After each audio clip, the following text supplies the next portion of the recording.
თავის მაჟორიტარმა დეპუტატმა კომენტარი საპატიმროებში არსებულ მდგომარეობაზეც გააკეთა. ზვია ძიძიგურის განმარტებით ამ დროისთვის სასჯელს 10,000-მდე მსჯავრდებული იხდის. თითოეული პატიმრის ჯანდაცვაზე კი წლიურად 750 ამერიკული დოლარი იხარჯება. რაც შეეხება სიკვდილიანობისა და სუიციდის ფაქტებს, ძიძიგურის თქმით 2012 წლის მონაცემებთან შედარებით ბოლო 2 წლის განმავლობაში აღნიშნული მაჩვენებელი საგრძნობლად შემცირდა.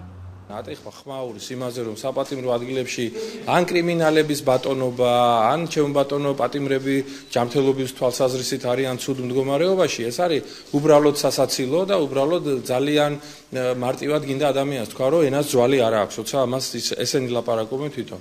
საპატიმროებში ყველაფერი არის რიგზე, ის კადრები, რომელიც გაავრცელა ეკა კვესიტაძემ და გაავრცელა შემდეგ ტელეკომპანია რუსთავი 2-მა, ეს კადრები არის გადაღებული 3 წლის წინ, ხმები არის დადებული ეხლა. იქ დამნაშავეები, რომლებიც არიან გამოყვანილი, 5 კაციდან 4 იმყოფება პატიმრობაში და სასამართლო პროცესები მიმდინარეობს.